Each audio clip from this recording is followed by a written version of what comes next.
देखना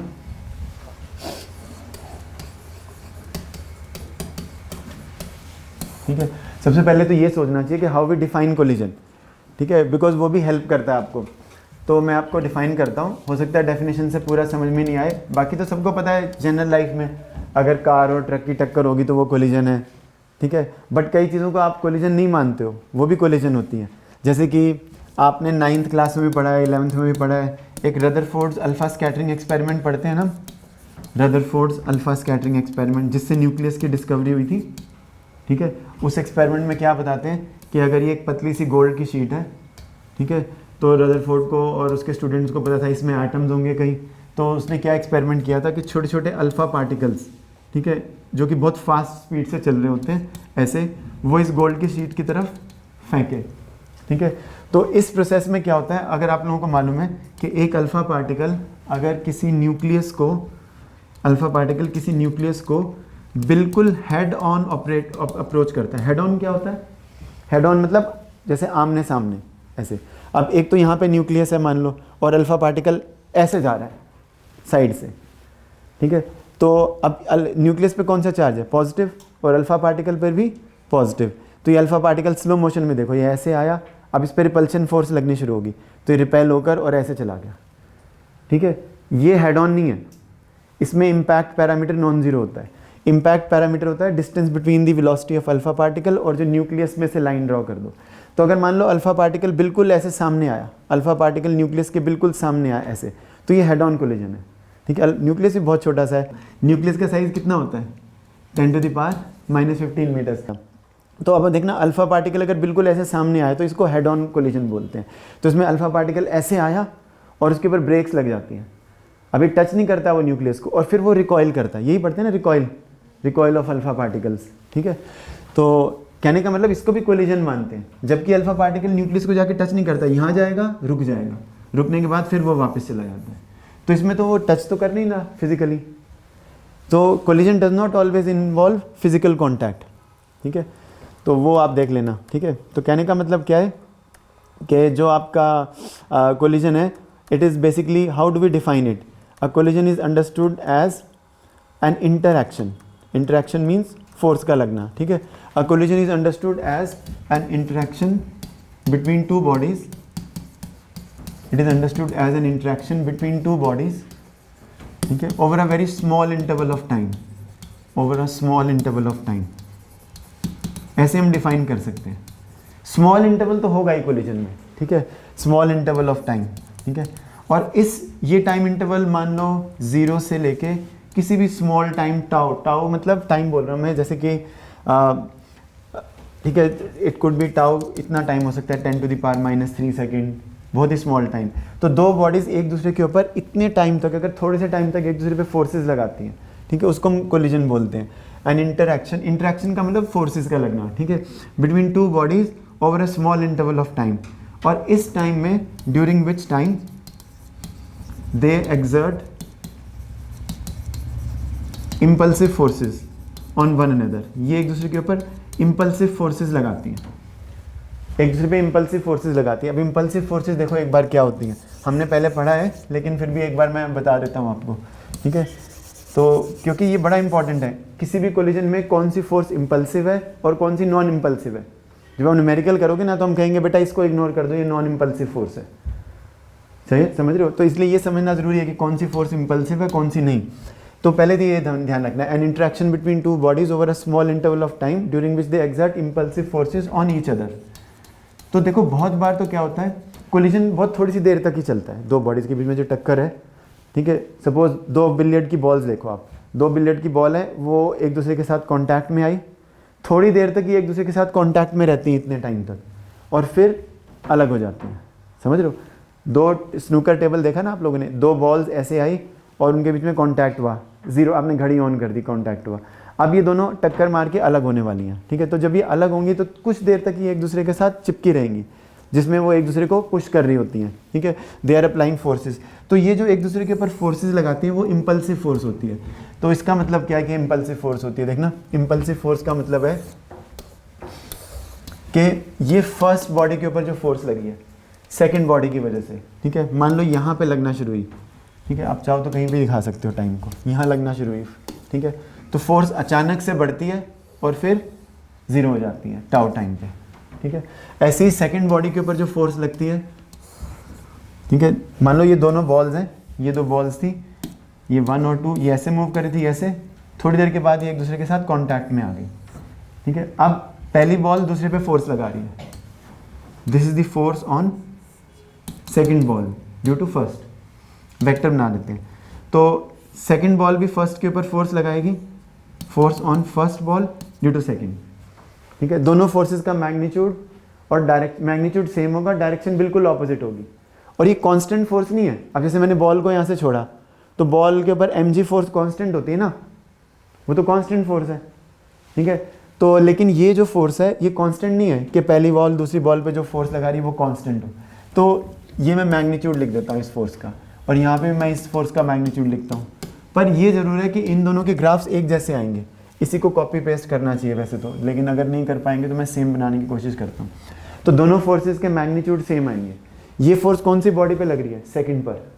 क्वेश्चन लगाई फर्स्ट ने, ये ध्यान में रखना, at any instant of time, किसी भी एक टाइम पर, इस टाइम पे मान लो, ठीक है, जो इसका मैग्नीट्यूड है और जो इसका मैग्नीट्यूड है उस टाइम पे दोनों सेम आना चाहिए, ये दोनों सेम होने चाहिए ये दोनों, ठीक है, और डायरेक्शन ऑपोजिट होनी चाहिए। तो ये न्यूटन्स थर्ड लॉ है ना बेटे, this is just Newton's third law, और इससे ज़्यादा कुछ नहीं है। तो अब जब ये दोनों बॉडीज टकरा रही हैं तो हो सकता है इनके ऊपर फ्रिक्शन भी लग रही हो। ये मान लो एक सरफेस के ऊपर थी, टेबल के ऊपर, ठीक है, टेबल के ऊपर थी, ये दोनों बॉडीज के ऊपर, मान लो ये दोनों स्फीयर तो स्मूथ हैं, ये एक दूसरे पे फ्रिक्शन फोर्स नहीं लगा रहे, मान लो, ये तो एजम्पशंस के ऊपर डिपेंड करता है कि क्या एजम्पशन है, पर मान लो ये एक दूसरे के ऊपर फ्रिक्शन फोर्स नहीं लगा रहे, लेकिन नीचे जो सरफेस है उसके साथ फ्रिक्शन है। तो जब इनके बीच में कॉन्टैक्ट शुरू होगा, जब ये फोर्सेज लगाना शुरू करेंगे तो फ्रिक्शन की फोर्स लग सकती है इनके ऊपर कुछ भी, लेकिन फ्रिक्शन की फोर्स नॉन इम्पल्सिव होगी, मतलब वो ऐसी नहीं कि अचानक से बढ़ के और बहुत ज़ीरो पे आ जाएगी। आप कहोगे ये कैसे इंपॉर्टेंट है? बिकॉज जब नॉन इम्पल्सिव फोर्सेज आती हैं तो उनकी वैल्यू इम्पल्सिव फोर्सेज से ज़्यादा हो जाती है मोस्ट ऑफ द टाइम्स, ठीक है। कांस्टेंट फोर्सेज की वजह से, देखो फोर्स का काम क्या होता है, what is the job of the force? जब किसी बॉडी के ऊपर फोर्स लगती है उसका काम होता है उसके मोमेंटम को चेंज करना, समझ रहे हो? फोर्स का काम होता है मोमेंटम को चेंज करना, ऐसे लिखते हैं ना। जैसे कि मान लो, ये तो डेफिनेशन है फोर्स की, फर्स्ट बॉडी पे जो फोर्स लग रही है सेकंड की वजह से, ये फोर्स क्या करेगी? This will produce a change in the momentum of the first body with respect to time, समझ रहे हो? तो अगर मान लो इस टाइम पे लगी, यहाँ के बाद थोड़े से टाइम तक, पहले तो यही थोड़ा टाइम है, अब उस थोड़े में मैंने और थोड़ा सा टाइम ले लिया, ठीक है। मान लो ये थोड़ा सा टाइम है dt, इस टाइम में फर्स्ट बॉडी का मोमेंटम अगर मैं इसको dt से मल्टीप्लाई कर दूं, ठीक है, तो ये dt तो कैंसिल हो गया, तो ये आएगा change in the momentum of the first body because of this force acting on it. इतना मोमेंटम में चेंज हुआ फर्स्ट बॉडी का, ठीक है, ये आप समझ लेना। तो ये तो आपके पास आया। तो बेटे देखो, अब इतने टाइम में अगर फ्रिक्शन भी एक्ट कर रही है तो फ्रिक्शन की वजह से जो फ्रिक्शन फोर्स एक्ट कर रही होगी फर्स्ट बॉडी की वजह से, उसकी वजह से जो चेंज इन मोमेंटम आएगा, इस चेंज इन, मतलब दो फोर्सेस मोमेंटम को चेंज कर रही है, फर्स्ट बॉडी के मोमेंटम को चेंज कर रहा है कुछ, तो ये कितना चेंज कर रहा है मोमेंटम को dt टाइम में? इतना। और फ्रिक्शन फोर्स कितना मोमेंटम को चेंज कर रहा है फर्स्ट बॉडी का dt टाइम में? इतना। तो ये वाली टर्म इसके कंपैरिजन में बहुत ही कम होती है। मतलब अगर ये मान लो 1000.5 आ रही है तो ये आएगी -0.2, मान लो ऐसे कुछ। तो जब इन दोनों को ऐड करोगे तो इसको तो हम कैलकुलेशन में इग्नोर ही कर देते हैं। तो जो नॉन इम्पल्सिव फोर्सेस होती हैं वो कोलिजन्स के अंदर बहुत ही कम मोमेंटम को चेंज कर पाती हैं, इसलिए हम उनको एब्सेंट मान लेते हैं। अभी हम न्यूमेरिकल करेंगे ना, वहाँ पे एजम्पशन यूज़ होगी कि ये नॉन इम्पल्सिव फोर्सेस को इग्नोर कर दो, ठीक है। जैसे कि अभी मैं कराऊंगा आपको प्रॉब्लम, ठीक है। जैसे आपको एग्जांपल दे देता हूँ, जैसे कि आपने एक प्रोजेक्टाइल को यहाँ से फेंका, एक प्रोजेक्टाइल को यहाँ से फेंका, दोनों प्रोजेक्टाइल का स्पेस में 0 टाइम पे जाके कोलिजन हो गया। कई लोग कहेंगे 0 टाइम पे तो यहाँ थी, वो तो अपनी मर्जी है। मान लो जब ये एक दूसरे के साथ कॉन्टैक्ट में है उसको हम 0 टाइम बोलते हैं। तो अब टाओ टाइम तक ये दोनों एक दूसरे के साथ फोर्सेज लगाएंगी, धक्का मुक्की होगी इनमें, और फिर ये यहाँ आके गिर गई, ये यहाँ आके गिर गई, मान लो ऐसे टक्कर होने के बाद ऐसे आगे गिर गई। तो अब इस दौरान जब ये दोनों एक दूसरे पे फोर्सेज लगा रही है, क्या इस बॉल पे कोई और फोर्स लग रही है? फर्स्ट बॉल के ऊपर सेकंड बॉल फोर्स लगा रही है और सेकंड बॉल के ऊपर फर्स्ट बॉल फोर्स लगा रही है, तो इनके ऊपर ग्रेविटी की फोर्स भी तो लग रही है, m1g m2g। लेकिन मोस्ट ऑफ द टाइम जब कोलिजन होता है तो हम मान लेते हैं कि ये फोर्सेस लग ही नहीं रही। क्यों? क्योंकि इन फोर्सेस की वजह से जो चेंज इन मोमेंटम आता है वो बहुत ही कम आता है, तो उनको नॉन इम्पल्सिव फोर्सेस बोलते हैं। और इम्पल्सिव फोर्सेस की डेफिनेशन हमने पहले की थी, वैसे तो डेफिनेशन की जरूरत नहीं है।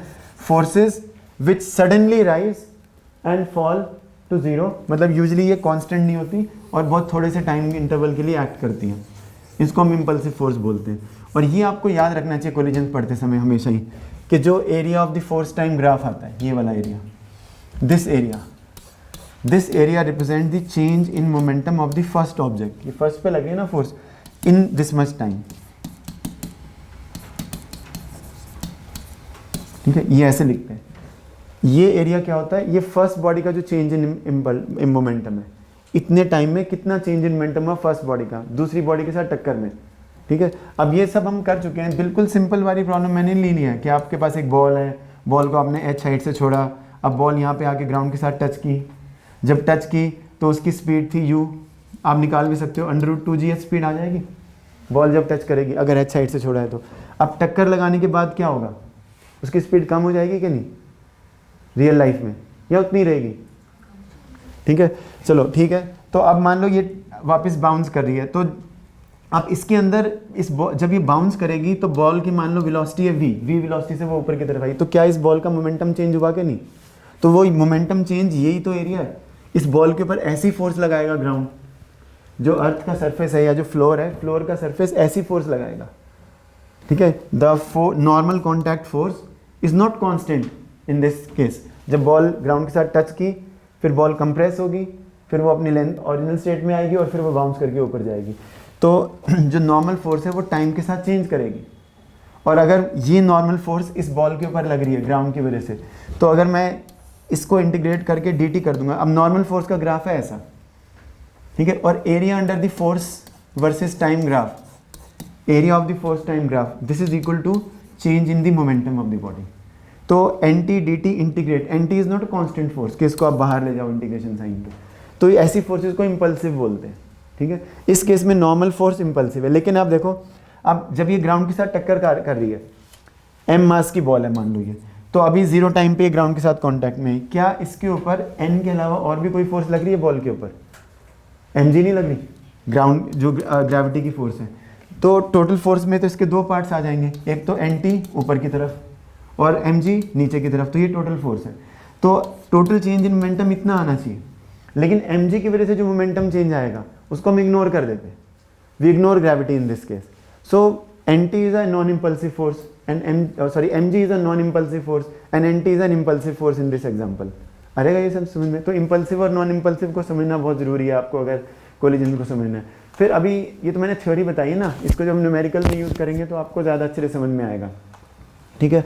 अब देखो बेटे, अब एक पहले स्टार्ट करने से पहले एक तो आपको इस सबको पता होना चाहिए वन डायमेंशनल कोलिजन क्या होता है। One dimensional collision, one dimensional collision is a type of a collision in which the colliding bodies, collision होने से पहले और कोलिजन होने के बाद वो सेम लाइन में चलती रहती हैं। तो एक बड़ा ही सिंपल केस हम स्कूल एग्जाम्स के लिए भी पढ़ते हैं यहाँ पे। तो इस तरीके से ये मान लो एक्स एक्सिस की तरह से आप मान लो, ठीक है, ऐसे। अब मान लो एक ब्लॉक है यहाँ पर एक्स एक्सिस के ऊपर आगे, ठीक है, मान लो ये है m2 ब्लॉक है, m2 मास का, और एक ब्लॉक है पीछे, ठीक है, ये m1 ब्लॉक है।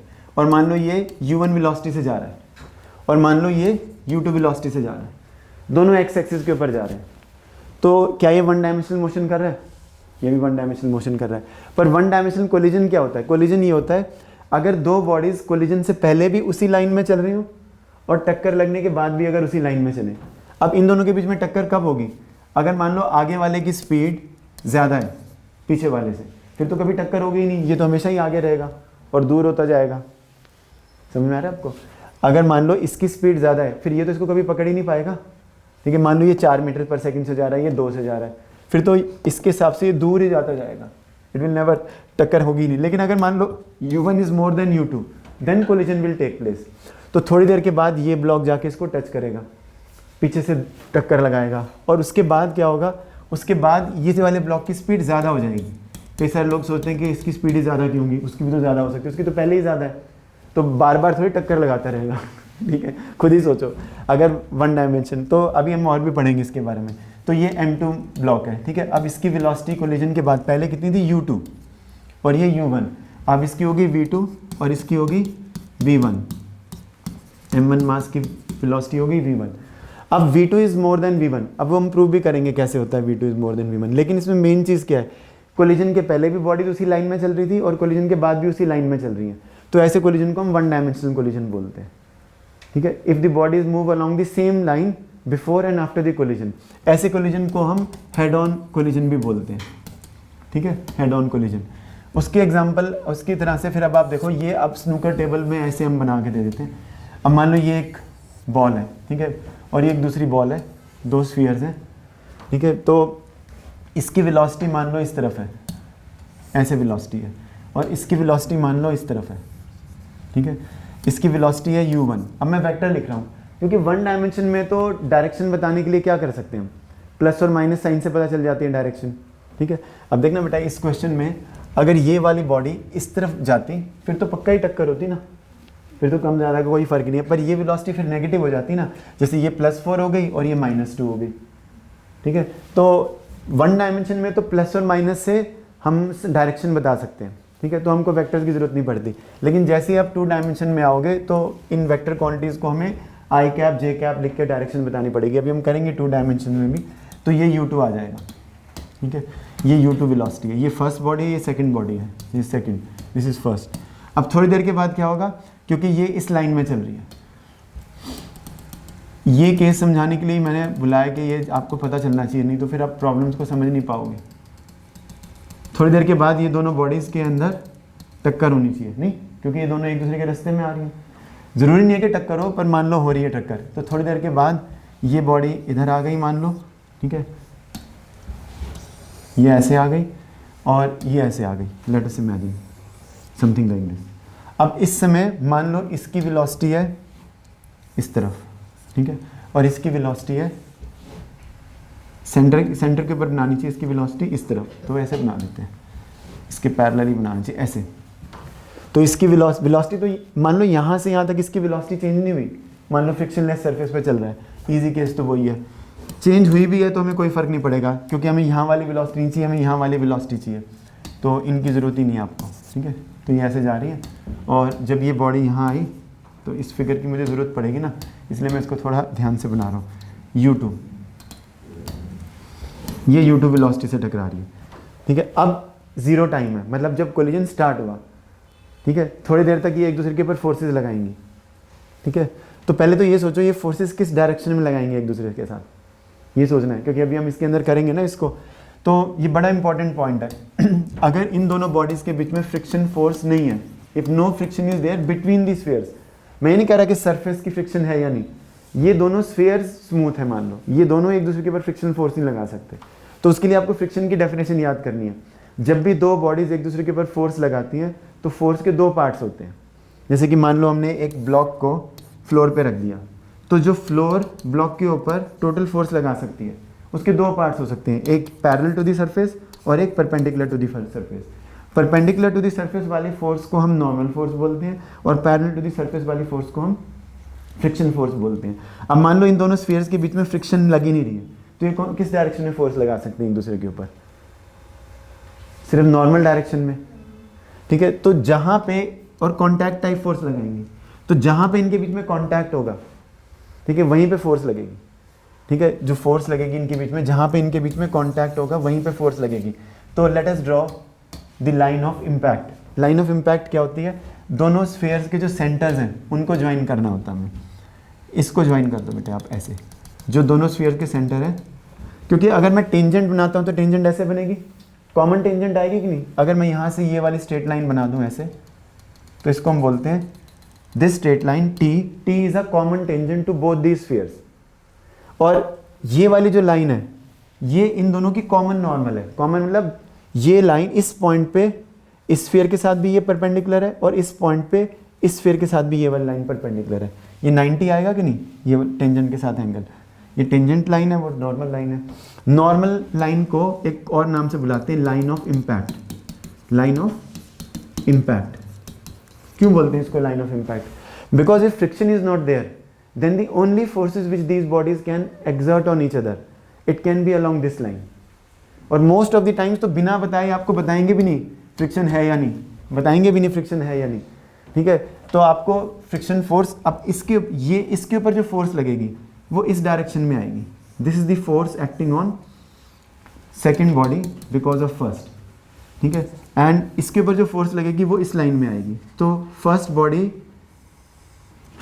के ऊपर जो फोर्स लगेगी सेकंड की वजह से वो इस लाइन के ऊपर आएगी। ये फोर्स ऐसे नहीं हो सकती, समझ में आ रहा है। अब ये बड़ा इंपॉर्टेंट है, अभी कैसे इंपॉर्टेंट है आप देखना, ठीक है। तो लेट अस होप कि आप इसको एक ही क्लास में समझ जाओगे और आपको बाद में भी वीडियो देखने की ज़रूरत नहीं पड़ेगी, इसलिए मैं थोड़ा स्लो ही कराऊंगा। Force acting on first because of second, ठीक है। अब देखो, अब इस वेलोसिटी के हम दो कंपोनेंट्स बना सकते हैं। एक जो टी की डायरेक्शन में, मतलब इस वेलोसिटी का कंपोनेंट इस तरफ ये, ठीक है, और एक इस वेलोसिटी का कंपोनेंट आएगा इस तरफ। ऐसे ही इस वेलोसिटी के भी दो कंपोनेंट्स हो सकते हैं इस वेलोसिटी के, एक इस डायरेक्शन में, अगर आप ध्यान से देख रहे हो ये थोड़ा सा ऐसे है, और एक टी की डायरेक्शन में ऐसे। समझ में आ रहा है आपको? इन दोनों वेलोसिटीज़ के दो दो कंपोनेंट्स बन जाएंगे। तो मतलब u1 का एक कंपोनेंट आएगा टी की डायरेक्शन में, इस वेलोसिटी का इस डायरेक्शन में जो कंपोनेंट आया वो ये आ रहा, ठीक है। और u2 का भी कुछ कंपोनेंट आएगा टी की डायरेक्शन में, ये u2 था, इसका कंपोनेंट टी की डायरेक्शन में। अब ये दोनों वेलोसिटीज़ तो चेंज ही नहीं होंगी। मान लो ये दोनों स्फीयर्स की ऐसे वेलोसिटी थी, तो क्या इनके बीच में टक्कर होती? मान लो ये वाली वेलोसिटी थी ही नहीं, ना ये थी ना इसमें ये थी, ये दोनों ही तो इनकी टक्कर करा रही ना वेलोसिटीज़। अब मान लो ये भी ज़ीरो कर दें, ये भी ज़ीरो कर दें, फिर तो ये साथ लग के चलते रहेंगे, बस फ्रिक्शन है नहीं। हाँ, एक की वेलोसिटी अगर ज़्यादा है तो वो पीछे रह जाएगी और दूसरी वाली आगे निकल जाएगी। एक की वेलोसिटी ज़्यादा है वो आगे निकल जाएगी, दोनों की वेलोसिटी सेम है तो फिर कोई टक्कर तो हो ही नहीं रही इनके बीच में। तो मेन चीज़ आपको समझनी है कि जो वेलोसिटी ऑफ अप्रोच है, मतलब एक दूसरे के जो ये पास आ रहे हैं, वो इस वेलोसिटी इसका जो कंपोनेंट इस तरफ आ रहा है और इसका जो कंपोनेंट इस तरफ आ रहा है, उनकी वजह से टक्कर हो रही है। जब आप न्यूमेरिकल करोगे ना तो यही चीज़ इंपॉर्टेंट होगी, लाइन ऑफ इम्पैक्ट हमेशा ढूंढनी पड़ती है हमें, ठीक है, नहीं तो आप प्रॉब्लम ही नहीं सॉल्व कर पाओगे। तो और इस वेलोसिटी का जो कंपोनेंट इस तरफ आ रहा है उसको हम बोलते हैं initial velocity of 1 in the normal direction, initial velocity of 2 in the normal direction. कई बार तो ऐसे भी क्वेश्चन आते हैं कि ये एंगल आपको दिया होता है 37 डिग्री, ये दिया होता है 30 डिग्री, और आपको ये कंपोनेंट्स लेने पड़ते हैं, और कंपोनेंट्स लेके फिर वो वैल्यूज इक्वेशन में लगती हैं, क्योंकि u1t और u2t मतलब जो पैरेलल वाली हैं वो तो उनका कोई रोल नहीं है कोलिजन में, समझ रहे हो, वो टक्कर नहीं करा रही। अब ये कैसे यूज़ होगा वो फिर हम देखेंगे, ठीक है। तो ये सिचुएशन थोड़ी मुश्किल थी, हमने पहले समझा ली। अब ये हमने नॉर्मल स्कूल में किया, तो आई होप कि आपको याद होगा। वन डायमेंशनल कोलिजन, जो अभी हमने कोलिजन देखना, इस कोलिजन को हम वन डायमेंशनल बोल सकते हैं। कोलिजन के पहले भी बॉडीज उसी लाइन में चल रही है, कोलिजन के बाद भी, टक्कर लगाने के बाद ये ऐसे चली जाएंगी कुछ। तो ये 2 डायमेंशनल कोलिजन है, also called as oblique collision, 2 dimensional collision या ऑब्लिक कोलिजन, 2 डायमेंशनल या ऑब्लिक, कई लोग ग्लांसिंग कोलिजन भी बोल देते हैं, ठीक है। तो आप कोई भी नाम से बोल सकते हो, ये 2 डायमेंशनल कोलिजन है, ठीक है। तो लेकिन 1 डायमेंशनल कोलिजन को मैथमेटिकली पढ़ना आसान है।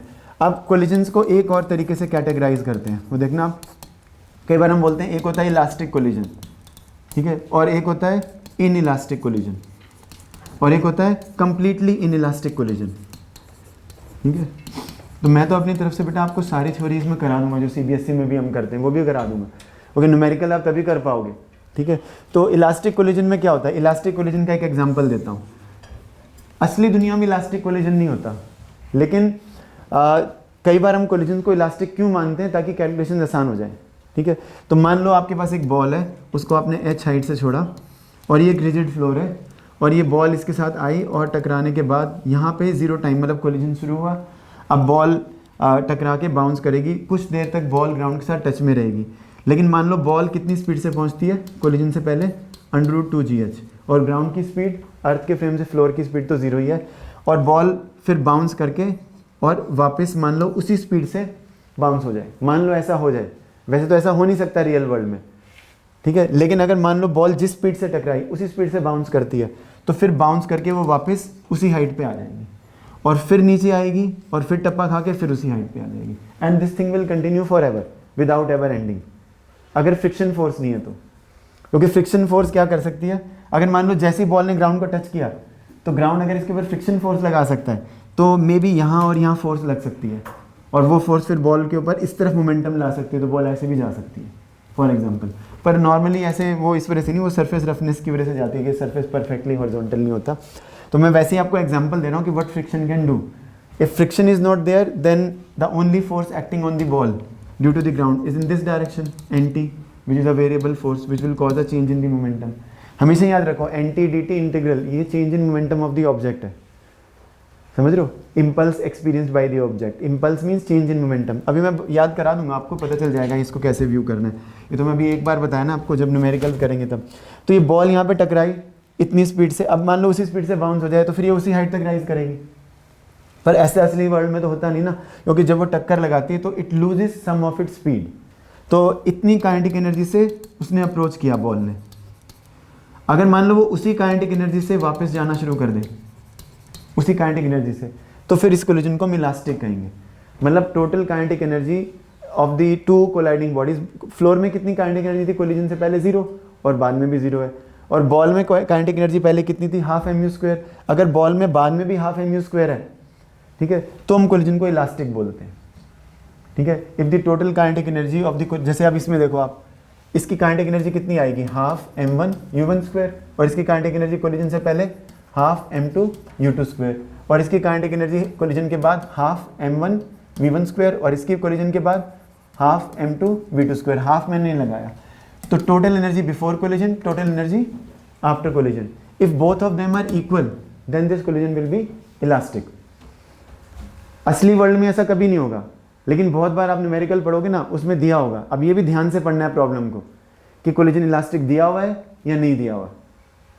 अगर कोलिजन इलास्टिक नहीं दिया तो अपनी मर्जी से आप इलास्टिक मान के उसको इलास्टिक कोलिजन की इक्वेशन नहीं अप्लाई कर सकते, फिर तो गलत आंसर मिलने शुरू हो जाएंगे, ठीक है। तो ये ध्यान से देखना। तो अब ये तो समझ में आ गया ना, ये हाफ हाफ लगा रहे हैं तो काइनेटिक एनर्जी बन जाएगी। हाफ मैंने दोनों तरफ से कैंसिल कर दिया। तो ये कंडीशन है, ये शर्त है कि कोलिजन के इलास्टिक होने की कंडीशन है। असली वर्ल्ड में ऐसा कभी नहीं हो सकता। एज्यूम क्यों कर लेते हैं? ताकि सिंपल बन जाए प्रॉब्लम। असली वर्ल्ड में कोलिजन इन इलास्टिक होगा। What does that mean? कि जो कोलिजन के पहले जो एनर्जी थी वो ज़्यादा है और कोलिजन के बाद वाली एनर्जी कम है। क्यों कम हो जाएगी? Kinetic energy before the collision ज़्यादा क्यों होगी और बाद वाली कम क्यों होगी? क्योंकि देखो, जितनी भी हम प्रॉब्लम्स कर रहे हैं बेटे, जितनी भी प्रॉब्लम्स कर रहे हैं, उन सब में हम एक चीज़ मान के चलेंगे, ठीक है, कि जैसे ये प्रॉब्लम हम कर रहे हैं कि इसमें ये जो दो बॉडीज़ कोलाइड कर रही हैं, फ्लोर और बॉल, ये ही एक दूसरे पे फोर्स लग रही हैं। अगर दूसरी फोर्सेज लग भी रही हैं तो वो नॉन इम्पल्सिव फोर्सेज हैं। तो जब बाकी फोर्सेज नॉन इम्पल्सिव है तो हम मान रहे हैं कि ये ही एक दूसरे पे फोर्सेज लगा रही हैं। तो मतलब हम ये मान सकते हैं कि सिस्टम के ऊपर बाहर से जो नेट फोर्स है, तो ऐसा हमेशा नहीं होगा, लेकिन लार्ज नंबर ऑफ कोलिजन की प्रॉब्लम्स में क्या मान सकते हैं कि net force on the system from outside is 0। System क्या है? जो दो बॉडीज़ के बीच में टक्कर हो रही है उसको सिस्टम मानते हैं। तो इसमें बॉल और फ्लोर जस्ट बिफोर कोलाइडिंग, ये सिस्टम है, और उस सिस्टम की बात कर रहे हैं हम, और उसमें बाहर से हम मान रहे हैं कि कोई फोर्स नहीं लग रहा, ठीक है। तो मोस्टली ऐसा, अब जैसे ये दोनों बॉल ऑब्जेक्ट्स हैं, अब इसके ऊपर mg लग रहा होगा, n लग रहा होगा, लेकिन वो तो बैलेंस्ड है, तो उनको तो कैंसिल कर दो कि ये तो लग ही नहीं रही। ऐसे इस पे भी mg और n बैलेंस, इन सब पे भी, तो इसके ऊपर हम मान सकते हैं कि इनके ऊपर नेट फोर्स 0 है। तो many are times when we study collisions then we can assume that the net force on the system from outside is 0। ये याद रख लोगे। कई बार ऐसा नहीं भी होता, बाहर से कोई फोर्स भी लगती है, जैसे कि अब मान लो ये बॉल, ये ब्लॉक इसको जाके टच करता है और इसको पुश करता है, अब बीच में कोई इसको पैर से किक कर दे तो एक्सटर्नल फोर्स होगी ना। फिर थोड़ी आप इक्वेशंस जो हम लगाएंगे, डेवलप करेंगे, वो आप यूज़ कर पाओगे। तो मोस्ट ऑफ द टाइम्स ये कंडीशन समझ में आएगी, ठीक है। अब ये बढ़िया होता है कि अगर आपके पास ना, हमने सेंटर ऑफ मास पहले पढ़ लिया है, पर चलो अभी भी आप इसको कर लोगे, समझ में आ जाएगा, ठीक है। क्योंकि जब ये कंडीशन मीट होती है तो एक बड़ी इंपॉर्टेंट चीज़ है, इस कंडीशन में हम ऐसे लिख सकते हैं। चलो एक बार मैं ये भी बता देता हूँ, फिर हम इसके ऊपर जाते हैं। इन इलास्टिक कोलिजन क्या होगा? जिसमें काइनेटिक एनर्जी पहले ज़्यादा है और बाद में कम है। कहाँ जाएगी काइनेटिक एनर्जी? बिकॉज एनर्जी को तो कंजर्व होना है, ठीक है। तो या तो जो काइनेटिक एनर्जी है इसका कुछ पार्ट, इस एनर्जी का कुछ फ्रैक्शन, मान लो ये 100 जूल था, तो मान लो उसमें से 8 जूल मान लो हीट में कन्वर्ट हो गया for example, that is because of friction. हमेशा हीट की फॉर्म में जो एनर्जी कन्वर्ट होती है that is due to friction force, because it is the dissipative force. ऐसा भी हो सकता है कि जो बॉडीज़ हैं, ये जो टक्कर लगाने वाली बॉडीज़ हैं, ये डिफॉर्म होगी। जैसे स्प्रिंग डिफॉर्म होता है तो स्प्रिंग में कौन सी पोटेंशियल एनर्जी आती है? ये, इसको हम बोलते हैं elastic potential energy of the spring. ठीक है। अब मान लो ये जो दो बॉडीज कोलाइड कर रही हैं, इनमें कुछ डिफॉर्मेशन आ गया, मान लो ये बॉडी ये ब्लॉक थोड़ा सा पिचक गया, अब डिफॉर्मेशन हो गई वो, तो उसके अंदर कुछ पोटेंशियल एनर्जी सेव होगी। तो मतलब some of this kinetic energy can be saved as potential energy of deformation in the bodies. पर मान लो ये स्फीयर्स रिजिड हैं, जैसे कि कई क्वेश्चन में दिया होगा स्फीयर्स आर रिजिड, और मान लो फ्रिक्शन एब्सेंट है, फिर तो सारी काइनेटिक एनर्जी कंजर्व रहेगी। तो मैं ये बता रहा हूँ कि कोलिजन्स के इनइलास्टिक होने की कॉज क्या हो सकती है। Spheres can get deform which means they will store some potential energy. Sphere में कहाँ से पोटेंशियल एनर्जी आएगी, जो बॉडीज़ की काइनेटिक एनर्जी थी वही उनकी पोटेंशियल एनर्जी में कुछ कन्वर्ट होगी। फ्रिक्शन है तो फ्रिक्शन की वजह से स्फीयर्स गर्म हो जाएंगे टक्कर लगाने के बाद। गर्म हो सकते हैं क्या स्फीयर्स टक्कर लगाने से? नहीं। आप देखना जब कोई भी एक्सीडेंट्स होते हैं उनमें जो जहाँ पे टक्कर होती है ना वो चीज़ें आप आपस में स्टूडेंट्स भी भागते हैं, उनकी टक्कर होती है, तो ठीक है, तो then some of the energy is always dissipated as heat. ठीक है, तो असली वर्ल्ड में तो आप रोक नहीं सकते ना इन दोनों चीज़ों को, तो हम आइडियल वर्ल्ड में रोक सकते हैं, मान सकते हैं कि हम फ्रिक्शन ही है। इनइलास्टिक समझ में, when this is not equal to this, पहले वाली एनर्जी ज़्यादा है। कई लोग सोचते हैं सर ये भी तो ज़्यादा हो सकती है, जब तक बाहर से कोई फोर्स नहीं लगेगी ये ज़्यादा नहीं होगी। ठीक है, मोस्ट ऑफ द टाइम्स ये हाँ एक सिचुएशन हो सकती है जो कोलाइडिंग बॉडीज है उनके बीच में कोई केमिकल रिएक्शन हो जाए टक्कर लगाने के बाद, नहीं दो अनार हैं ठीक है, उसमें फिर काइनेटिक एनर्जी बढ़ जाएगी, फिर वो जो अंदर जो उनके मॉलिक्यूल्स के अंदर स्टोर्ड एनर्जी थी ना वो निकल के इनकी काइनेटिक एनर्जी में कन्वर्ट हो सकती है, समझ रहे हो? ठीक है, तो उस केस में फिर ये ज़्यादा हो सकती है आइसोलेटेड सिस्टम में, पर वो इतना इंपॉर्टेंट केस नहीं है। ठीक है, तो अब देखो, तो इलास्टिक में तो ये पक्का इक्वल होगा, और इलास्टिक की आधी प्रॉब्लम तो इलास्टिक कोलिजन की आएंगी आपको, तो हमें पता होना चाहिए इलास्टिक में ये कंडीशन लगानी है। बाकी कंप्लीटली इलास्टिक कोलिजन क्या है, मान लो ये वाला ब्लॉक जब इसको टकराता है, टकराने के बाद दोनों चिपक जाते हैं, they stick together and move. ठीक है, they move as a one object, that is a completely inelastic collision. ठीक है, उसमें भी एनर्जी लॉस होता है। ठीक है, वो आपको कैलकुलेट करने के लिए भी बोलते हैं। Many of the questions involve completely inelastic collision, ये बड़ा इंपॉर्टेंट केस है। तो ज़्यादा इंपॉर्टेंट फर्स्ट और थर्ड केसेस हैं। ठीक है, बाकी दूसरों को हम कैसे स्टडी करते हैं वो हम बताएंगे अभी आपको। तो completely inelastic collision is a collision in which two bodies after collision they become one and then move together, वो एक दूसरे के साथ चिपक के चलती है, they stick together and move. आएगा बेटे ये समझ में, बिल्कुल ही आसान है। अब आप देखो जो हमने इसमें पढ़ा है, अब इसके बाद जाते हैं law of conservation of momentum. According to the law of conservation of momentum, अगर किसी सिस्टम के ऊपर बाहर से नेट फोर्स 0 लग रही है या कोई फोर्सेस लग भी रही हैं सिस्टम पे बाहर से, तो वो बहुत ही कम मतलब इम्पल्स कॉज करेंगी।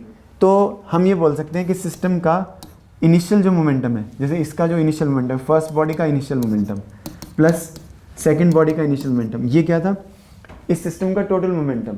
अब वन डायमेंशन में तो आपको वेक्टर की जरूरत नहीं है, तो m1 u1 plus m2 u2 ये सिस्टम का इनिशियल मोमेंटम है टोटल कोलिजन के पहले, और कोलिजन के बाद इस सिस्टम का मोमेंटम कितना हो गया, और कोलिजन के दौरान ये सिर्फ net force from outside is 0, बाहर से कोई फोर्स लग भी रही है तो वो बैलेंस्ड है, जैसे mg लग रही है पर नॉर्मल ने उसे बैलेंस कर दिया तो नेट तो 0 हो गया ना सिस्टम पे, तो ये इक्वल आएगा। चाहे कोई भी टाइप का कोलिजन है, इलास्टिक, इनइलास्टिक, कंप्लीट इनइलास्टिक, ये तो एक लॉ ऑफ नेचर है, ये तो हमेशा यूज़ करना है। If the net force on the system from outside is 0 then its total initial momentum is equal to its total final momentum, और ऐसे भी लिख सकते हैं P1 का फाइनल और P2 का फाइनल। ये इक्वेशन तो इसमें भी अप्लाई करेंगे इस केस में, समझ रहे हो? अब इस केस में हम ऐसे कर सकते हैं, या तो हम वेक्टर फॉर्म में लिखें, ठीक है, वेक्टर फॉर्म में लिखोगे तो आप ऐसे लिखोगे P1i क्या आएगा, P1 का x एक्सिस के अलॉन्ग इनिशियल मोमेंटम, नहीं ऐसे कुछ ऐसे लिख देते हैं। ठीक है, तो वेक्टर फॉर्म में इस तरीके से बनेगा, अगर मैं P1i लिखता हूँ, फर्स्ट बॉडी का इनिशियल मोमेंटम इनिशियल, तो उसके दो पार्ट्स आएंगे, mass of the first body, initial velocity of the first body का x कंपोनेंट, ये i कैप के अलाउंड, लंबा हो जाएगा तो लेकिन मैं फिर भी बता देता हूँ, इन फर्स्ट बॉडी की वेलोसिटी y एक्सिस के अलाउंड, ठीक है, z एक्सिस को इसमें इग्नोर करते हैं। ये समझ में आपको क्या लिखा मैंने, फर्स्ट बॉडी का मोमेंटम कोलिजन के पहले, ठीक है, u1, ठीक है, तो इसको हम क्या कर देंगे, तो लंबा बन जाएगा u1i, ऐसे लिखना पड़ेगा, ठीक, इनिशियल वेलोसिटी ये ऐसे, समझ में आएगा कुछ, तो बनाने की ज़रूरत नहीं है। मतलब मेन आपको ये समझना है कि जो फर्स्ट बॉडी का इनिशियल मोमेंटम है उसके दो पार्ट्स हैं, एक x एक्सिस के अलाउंग और एक y एक्सिस के अलाउंग,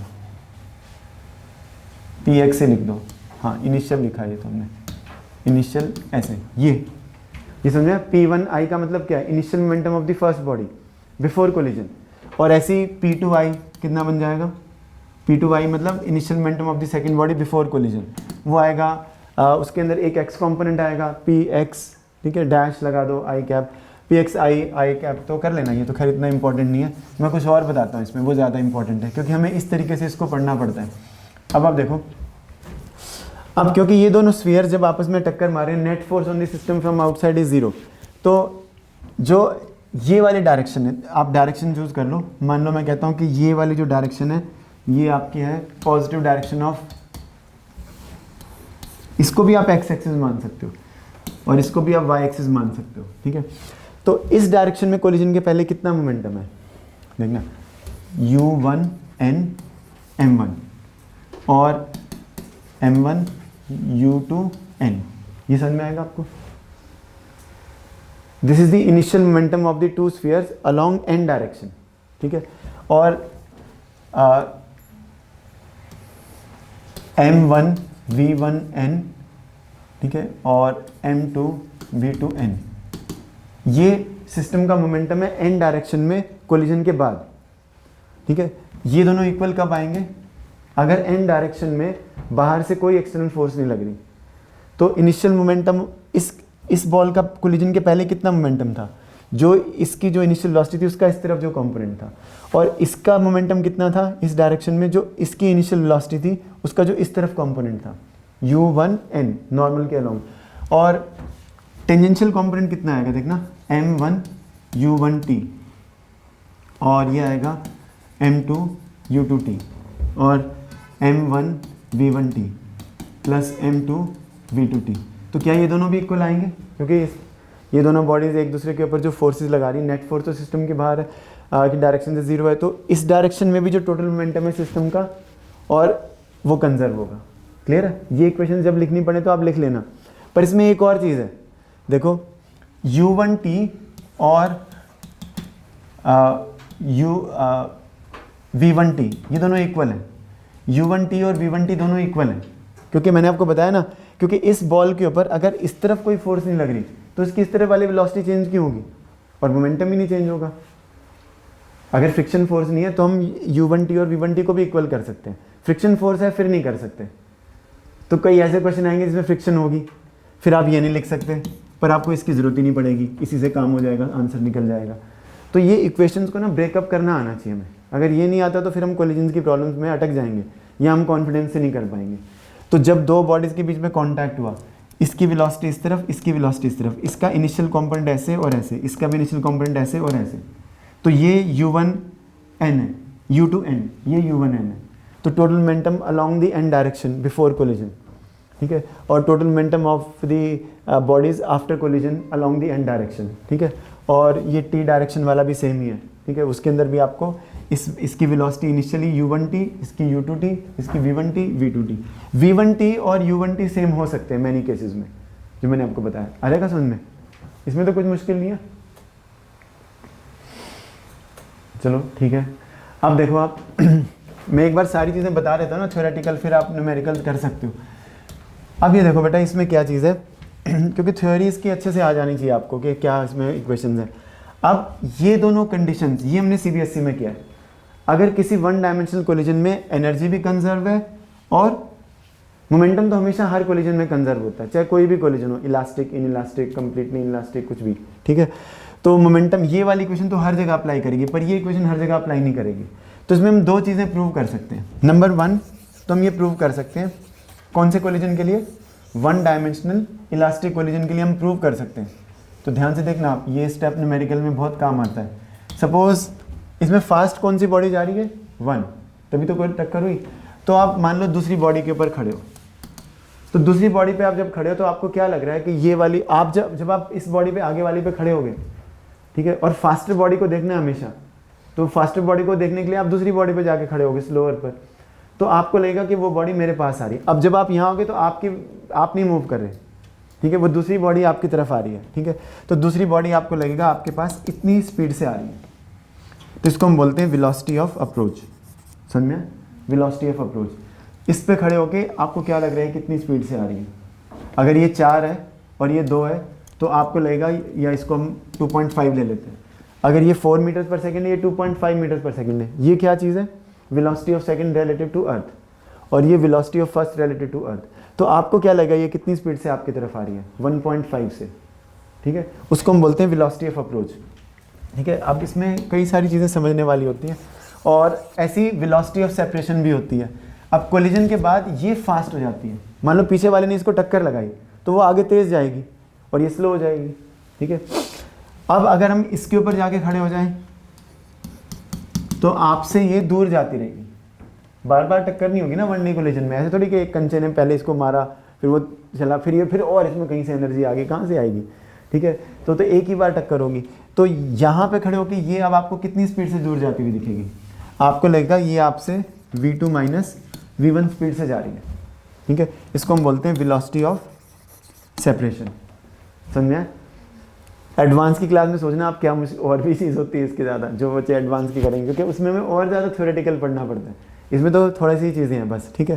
तो ये आप समझो कि वेलोसिटी ऑफ अप्रोच क्या चीज़ है, u1 माइनस u2, और वेलोसिटी ऑफ सेपरेशन में यहाँ 1 माइनस 2 तो यहाँ 2 माइनस 1 आएगा, अगर यहाँ 2 माइनस 1 होता तो यहाँ 1 माइनस 2 होता, ऐसा हमेशा होगा, ठीक है।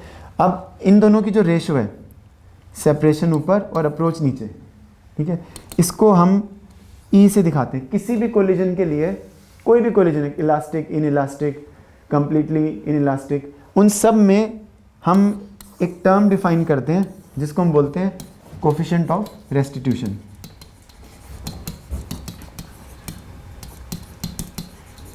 ठीक है। रेस्टिट्यूशन वर्ड का मतलब होता है रिकवरी। रिकवरी क्यों? क्योंकि बॉडीज डिफॉर्म हो जाएंगी। अगर बॉडीज परफेक्टली अपनी शेप को रिकवर कर लेती हैं तो कौन सा कोलिजन होना चाहिए, इलास्टिक। अगर बॉडीज की परमानेंट डिफॉर्मेशन हो गई फिर तो काइनेटिक एनर्जी का लॉस हो गया ना, kinetic energy is converted to elastic potential energy. तो परफेक्ट रिकवरी किस में होगी, इलास्टिक कोलिजन में। तो ये ध्यान रखना। तो इसको रिकवरी क्यों बोलते हैं, ये सब चीज़ें इस क्लास में नहीं कर पाएंगे, ठीक है। बस आप ये डेफिनेशन याद रख सकते हो कि किसी भी कोलिजन में velocity of approach, velocity of separation divide by velocity of approach, और ये आपको याद रखना पड़ेगा। अब ये u और v सेम लग रहे हैं तो ये ध्यान रखो, ये v है और ये v है और ये u1 है और ये u2 है, ठीक है, ठीक है। तो आप कर लेना इसको याद, ये तो निमोनिक बना के याद कर लेना, ठीक है, याद हो जाएगा। कोफिशिएंट ऑफ रेस्टिट्यूशन, तो इलास्टिक कोलिजन में हम प्रूव कर सकते हैं इन दोनों इक्वेशंस को यूज़ करके। बड़ा ही ईजी सी कैलकुलेशन है जो मैं यहाँ नहीं करूँगा। आप ये प्रूव कर सकते हो कि इलास्टिक कोलिजन में e की वैल्यू 1 आती है, e की वैल्यू 1 आती है। इन दो इक्वेशन से प्रूव हो जाएगा, वो आप अपने आप से कर लेना प्रूफ, सीबीएसई की क्लास में करते हैं ना हम प्रूफ, ठीक है। और हम इलास्टिक कोलिजन में एक और चीज़ प्रूव कर सकते हैं, देखना ये 1 क्यों आता है, क्योंकि इलास्टिक कोलिजन में वेलोसिटी ऑफ अप्रोच और वेलोसिटी ऑफ सेपरेशन ये दोनों सेम आती हैं, they are equal in an elastic collision. यहाँ खड़े होके जो इसकी स्पीड नज़र आएगी, कोलिजन के बाद यहाँ खड़े होके जो इसकी स्पीड नज़र आएगी, दोनों सेम आएंगी, ठीक है। आप देखो velocity of approach for an elastic collision in 1 dimension, velocity of approach is equal to velocity of separation. इसको 2 डायमेंशन में भी यूज़ करते हैं, वो बताएंगे कैसे यूज़ करते हैं 2 डायमेंशन में। 2 डायमेंशन में ये लाइन ऑफ इम्पैक्ट के अलॉन्ग वेलोसिटीज़ के लिए करेक्ट होता है, अभी बताएंगे आपको। तो E is equal to 1 for elastic collision, ये समझ में आएगा आपको, ठीक है। क्योंकि बॉडीज़ को अपनी ओरिजिनल शेप को रिकवर करना है ना, तो E इज इक्वल टू 1। और कंप्लीटली इन इलास्टिक कोलिजन में v1 और v2 दोनों इक्वल हो जाते हैं, क्योंकि दोनों बॉडीज चिपक के चलती हैं, तो v2 माइनस v1 तो 0 आ जाता है। तो कंप्लीटली इन इलास्टिक कोलिजन के लिए कोफिशिएंट ऑफ रेस्टिट्यूशन 0 आता है। ये याद कर लो बेटा साथ साथ ही, ठीक है। क्योंकि जब बॉडीज आपस में चिपक गई तो दोनों चिपक के चल रही, तो v1 और v2 तो सेम हो गए ना, दोनों वेलोसिटीज इक्वल होगी, तो v2 माइनस v1 0 बन गया, ठीक है। तो E बन गया 0, अप्रोच 0 नहीं होगी, वेलोसिटी ऑफ अप्रोच, क्योंकि तभी तो कोलिजन हो रहा है, velocity of approach non zero है। तो ये कंप्लीटली इन इलास्टिक और ये इलास्टिक। ये अभी इसका प्रूफ नहीं किया, जिन बच्चों ने नहीं प्रूफ किया तो वो प्रूफ कर लेना बाद में अलग से, ठीक है। तो ये आसान सा है। अदरवाइज, ठीक है, क्या होता है अगर कोलिजन इन इलास्टिक कोलिजन है, ना ये ना ये, तो हम ऐसे लिखते हैं E की वैल्यू 1 और 0 के बीच में आती है। इन कोलिजन में some of the energy, because friction को तो मोस्टली हमेशा इग्नोर कर देते हैं, कुछ इक्का दुक्का प्रॉब्लम्स हैं जिनमें फ्रिक्शन लेते हैं, वो एडवांस की क्लास में हम करते हैं, ठीक है। तो कुछ प्रॉब्लम्स ऐसी हैं जिनमें फ्रिक्शन लेना है, otherwise most of the times friction को जब इग्नोर करोगे तो ई की वैल्यू 1 से कम क्यों होती है? क्योंकि इनमें कुछ परमानेंट डिफॉर्मेशन बच जाती है जो कोलाइडिंग बॉडीज़ है, और फिर उसके अंदर मतलब they retain some energy as potential energy of deformation. तो ये याद कर लो बेटे साथ साथ ही, ठीक है, यही पर्पज़ है इसका। अच्छा, उसके बाद थोड़ी सी कैलकुलेशन है जो मैं यहाँ नहीं करूँगा दोबारा से। अब ये आप फिर एडवांस वालों को कराएंगे कुछ कैलकुलेशन। हम ये प्रूव कर सकते हैं इस केस में। अच्छा, इस केस में इसको जनरल डे में कराएं। चलो पहले एक वैसे बताता हूँ इलास्टिक के लिए। इन दोनों इक्वेशंस को यूज़ करके आप V1 और V2 की वैल्यूज़ निकाल सकते हो। मतलब मान लो मैंने कहा कि ये 200 ग्राम का है और ये 100 ग्राम का है, तो कोलिजन के बाद भी ये 200 ग्राम का ही रहेगा, ये भी 100 ग्राम का। मासेस तो कभी चेंज नहीं होते। अब मान लो ये 4 मीटर्स पर सेकेंड है और मान लो ये 2.5 मीटर्स पर सेकेंड है, पॉजिटिव डायरेक्शन में, पॉजिटिव डायरेक्शन में। अब मैं आपसे पूछूं कि V1 और V2 कितने कितने आएंगे कोलिजन के बाद? अगर इनके बीच में इलास्टिक कोलिजन हुआ तो क्या हम निकाल सकते हैं? बड़े इजीली निकल जाती हैं वैल्यूज़, ठीक है। अगर इसकी मास दिया हुआ, इसका मास दिया हुआ, इसकी वेलोसिटी, इसकी वेलोसिटी, U1 U2 दिए हैं, M1 M2 दिए हैं, तो V1 V2 निकाल सकते हैं इन इक्वेशन से। बिकॉज इसमें कितने अननोन्स हैं, ध्यान से देखो इन दो इक्वेशंस को, कितने अननोन्स आएंगे? V1 और V2, और इसमें V1 और V2। तो जब दो अननोन हैं तो दो ही इक्वेशन चाहिए और उनसे हमेशा आंसर आ जाएगा। तो आंसर क्या आएगा वो रटना है आपको पहले, ठीक है। वो आंसर ये आएगा, नीचे M1 प्लस M2। जिन्होंने पहले कभी नहीं किया उनके लिए ज़्यादा इंपॉर्टेंट है, इसको क्रैम कर लो। यहाँ पे U1, यहाँ पे U2, ठीक है, और यहाँ पे आएगा M1 minus M2, M1 minus M2,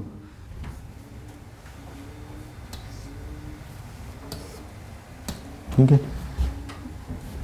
साफ लिख देता हूँ मैं, ठीक है। और यहाँ पे ट्वाइस ऑफ M2, ये याद करना पड़ेगा बेटे, और कुछ नहीं है। पर ये किसके लिए यूज़ करना है? सिर्फ one dimensional elastic collision, understood. आप देखो यहाँ पे ऊपर वाली इक्वेशन में जहाँ जहाँ 1 है वहाँ वहाँ 2 कर दो, क्योंकि ये 1 से 2 हो गया ना, तो जहाँ जहाँ 1 है वहाँ वहाँ ये U2 और ये U1, यहाँ पे 2M1। इसमें तो सेम ही लिख देंगे क्योंकि M1 और M2 का सम है, और यहाँ भी M1 और M2 का सम है, और यहाँ पे M2 माइनस M1, ये तो याद कर लोगे। अब अगर मान लो इस केस में इलास्टिक कोलिजन होता है, आप कहोगे तो इलास्टिक हो ही नहीं सकता। हो सकता है, कोई इलास्टिक हो सकता है। इलास्टिक कोलिजन तो मतलब इसके अंदर no energy is converted to heat और potential energy, but it can be a 2 dimensional elastic collision, ठीक है। तो इस केस में हम क्या इक्वेशंस बनाएंगे? इस केस में मैं एक लिख देता हूँ, दूसरी आप बना देना, देखना। इस केस में भी हम ऐसे लिखेंगे, क्या ये वाले कंपोनेंट्स चेंज हो रहे हैं कोलिजन में? अगर फ्रिक्शन नहीं है तो ये तो होंगे ही नहीं, ठीक है। सिर्फ ये वाले कंपोनेंट चेंज होंगे, तो हम ऐसे लिखते हैं बेटा इसको, देखना। Velocity of one after collision along the normal is equal to M1 minus M2 upon M1 plus M2। Initial velocity of one along normal direction, इसका कोई मतलब नहीं है, फॉर्मूले में यही आएगा n के अलोंग, क्योंकि कोलिजन उस तरफ हो रहा है, इस तरफ नहीं हो रहा, ठीक है। और यहाँ पे आएगा twice M2 upon M1 plus M2, और यहाँ पे आएगा U2n। इसमें सिर्फ n आ जाएंगे, ठीक है। ऐसे ही आप V2n का भी लिख दो। V2n में M1 माइनस M2, और यहाँ पे क्या हो जाएगा U2n, और वहाँ पे U1n। तो उसमें नॉर्मल वाली लेनी है। ये बड़ा इंपॉर्टेंट क्वेश्चन, ये आ सकता है किसी को भी, मेडिकल में, नीट में भी आ सकता है, कोई मुश्किल क्वेश्चन नहीं है। ये आएगा जब मैं आप दिखाऊंगा आपको किस फॉर्म में आएगा, क्योंकि मोस्टली लोग इसको छोड़ जाएंगे और यही आ जाएगा। बस एक क्वेश्चन जो आपने पूरा पढ़ा, उसके बाद फिर आप उसका आंसर ही ना कर पाओ, फिर फ़ायदा क्या है। तो ये बिल्कुल आसान सी चीज़ है, इसको कुछ ज़्यादा मुश्किल नहीं, जब न्यूमेरिकल करेंगे तब देखना। अब आप बताओ मुझे, अगर इसी कोलिजन में मैं आपको कहता हूँ कि बेटा काइनेटिक एनर्जी कंजर्व नहीं हुई, ठीक है, काइनेटिक एनर्जी कंजर्व नहीं हुई, ठीक है, बल्कि कुछ एनर्जी पोटेंशियल एनर्जी में कन्वर्ट होगी। हीट को तो इग्नोर करना है हमेशा, फ्रिक्शन को तो मोस्टली इग्नोर कर देंगे। ये तो फिर भी इक्वेशन करेक्ट है, पर अब दूसरी इक्वेशन का है, तो दूसरी इक्वेशन भी बना सकते हैं, पर मैं यहाँ नहीं बनाऊंगा, एडवांस की क्लास में बनाएंगे, ठीक है, क्योंकि वो इतना इंपॉर्टेंट नहीं है प्रूफ आपका, ठीक है। बेसिकली V1 और V2 की वैल्यूज़ निकालने के लिए आपको एक इक्वेशन और चाहिए होती है। तो अगर आपको दिया है कि कोलिजन इन इलास्टिक है या कंप्लीटली इन इलास्टिक है, देखो कंप्लीटली इन इलास्टिक कोलिजन को तो स्टडी करना बड़ा आसान होता है, मैं बताता हूँ कैसे। मान लो ये 200 ग्राम की है, 100 ग्राम की है, इसकी वेलोसिटी 4 मीटर्स पर सेकंड पॉजिटिव साइड में, इसकी 1.5। अब कोलिजन के बाद मुझे V1 V2 बताने हैं। देखो कितने आसानी से निकल जाएंगे। 200 ग्राम मतलब 0.2 kg और ये +4 और ये कोलिजन के पहले मतलब ये वाली इक्वेशन से ही काम हो जाएगा ना, इस इक्वेशन एक ही इक्वेशन से निकल जाएंगे वेलोसिटीज़। और ये 0.1 kg और ये +2.5 कोलिजन के बाद 300 ग्राम मतलब 0.3 kg और दोनों की वेलोसिटी V1 + V2 तो सेम V, आगे V की वैल्यू।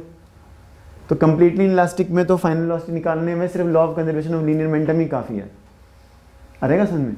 ठीक है, तो ये आपको इस तरीके से कर लेना चाहिए। उसके बाद इन इलास्टिक कोलिजन में देखो कंप्लीटली इन इलास्टिक में E की वैल्यू 0 होती है, उसके लिए तो हमने कर लिया। लेकिन अगर कोई भी इन इलास्टिक कोलिजन है तो कई बार आपको दिया होता है कि इसका कोफिशिएंट ऑफ रेस्टिट्यूशन इतना है, तो इलास्टिक कोलिजन में कोफिशिएंट ऑफ रेस्टिट्यूशन होता है 1 because velocity of approach is equal to velocity of separation. Completely inelastic collision में E की वैल्यू 0 होती है, उसका तो हमने केस कर ही लिया। अगर E की वैल्यू आपको दी हुई है कुछ और, मान लो 0.3 दी हुई है या कुछ और दी हुई है, क्योंकि वो 0 और 1 के बीच में आएगी, 0.6 0.75 कुछ भी, तब हम V1 और V2 की वैल्यूज़ कैसे निकालते हैं? ठीक है, तो उसके लिए भी बड़े आराम से हम प्रूफ बना सकते हैं, लेकिन मैं प्रूफ नहीं बनाऊंगा, पर मैं आपको आंसर बताऊंगा कैसे आएगा। ठीक है, तो आप देखना ऐसे निकालना बेटा इसको, यहाँ से हम थोड़ा सा इसको चेंज करेंगे, इसको भी चेंज करेंगे, इसको भी कर देते हैं, यहाँ लिखा तो हुआ ही है, इसको भी चेंज कर देते हैं, थोड़ा सा चेंज होता है।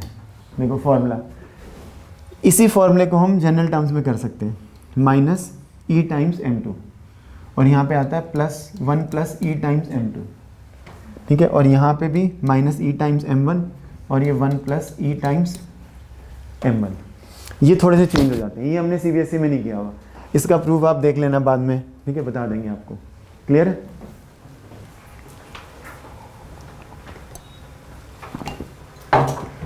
अब देखो E को 1 कर दें तो फर्स्ट वाला फॉर्मूला आ जाएगा, E को 0 करें तो दूसरा आएगा।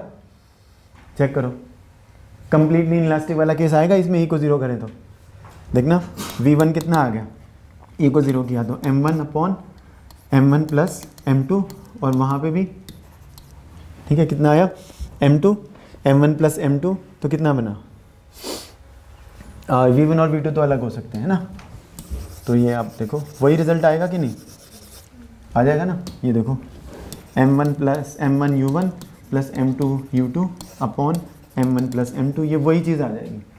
ठीक है, अगर इसमें आप E को 0 कर दो तो ये पावरफुल फॉर्मूला है। ठीक है, इसके अंदर सारी चीज़ें आ जाएंगी। ठीक है, अब मैं आपको काइनेटिक एनर्जी लॉस निकाल के दिखाता हूँ। देखो सबसे पहले सबसे इजी केस है कंप्लीटली इनलास्टिक कोलिजन।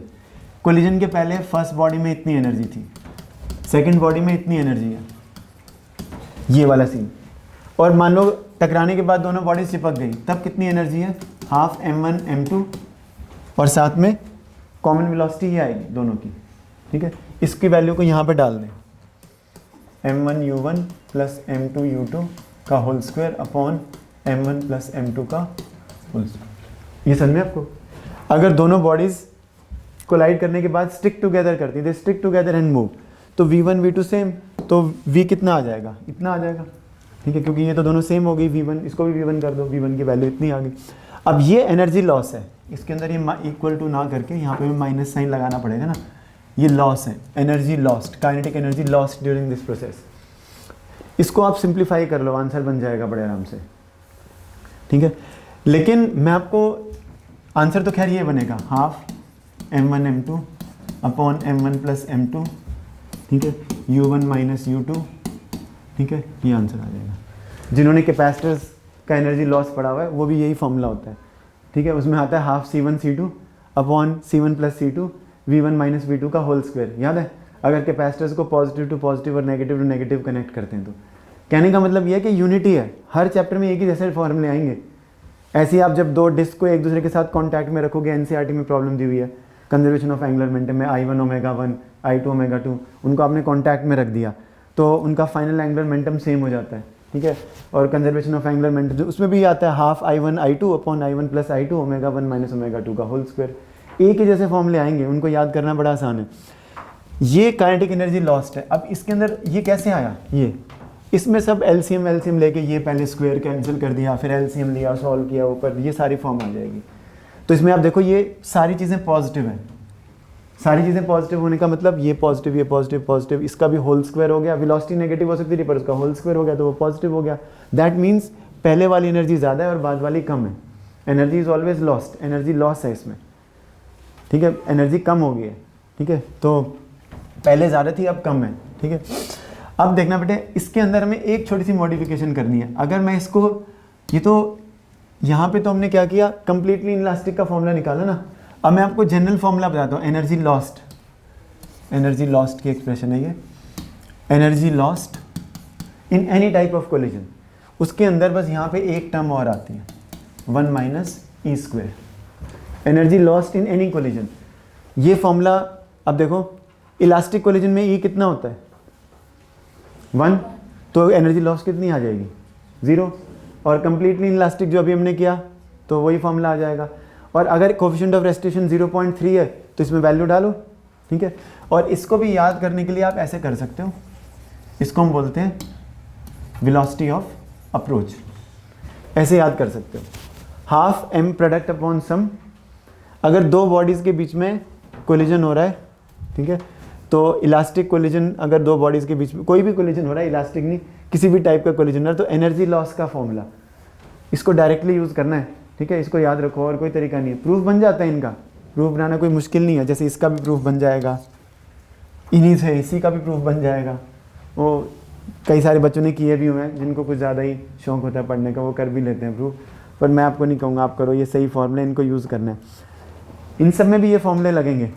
मतलब अगर मान लो इन दोनों बॉडीज़ के बीच में जो कोलिजन हो रहा है वो क्या है, इलास्टिक नहीं है। ये तो इलास्टिक कोलिजन क्या था, अगर इन दोनों बॉडीज़ के बीच में इन इलास्टिक कोलिजन हो रहा है तो हम यहाँ क्या करेंगे, माइनस ई टाइम्स और यहाँ पे 1 प्लस ई टाइम्स, ये कुछ भी चेंज नहीं होगा। तो इनको फॉर्मूले को याद रखने का खेल है, जितने भी कोलिजन के क्वेश्चन है। अभी क्वेश्चन तो स्टार्ट ही नहीं किए मैंने, क्वेश्चन तो अभी मैं बताऊंगा आपको, पर चलो जितना आप एक बार थ्योरेटिकली कर लो उसके बाद फिर क्वेश्चंस भी करेंगे, ठीक है। अब पहले क्वेश्चन ही अगर मैं आपको दिखा दूँ, इसमें मोस्टली फॉर्मूले तो हो ही गए जो मुझे कराने थे, सारी बातें लगभग मैंने आपको बता दी हैं, देयर इज नथिंग एल्स, ठीक है। फ्रिक्शन का भी रोल बता दिया, फिर जब प्रॉब्लम्स आएंगी उन्हीं में आपको बाकी चीज़ें पता चलेंगी। तो लेकिन एक छोटी सी चीज़ मैं आपको करा सकता हूँ, क्योंकि मैं अगर आपको पहले ही क्वेश्चन दिखाऊंगा उसमें ये कंसेप्ट यूज़ हो जाएगा। देखो, each of the 2 block shown in the following figure has a mass of 1 kg, ठीक है। ये मैं सब शेयर कर दूंगा आपके साथ। Rear block moves at the speed of 2 meters पर सेकेंड, ये 2 मीटर पर सेकेंड की स्पीड से जा रहा है। और फ्रंट ब्लॉक जो है वो रेस्ट के ऊपर है, ठीक है।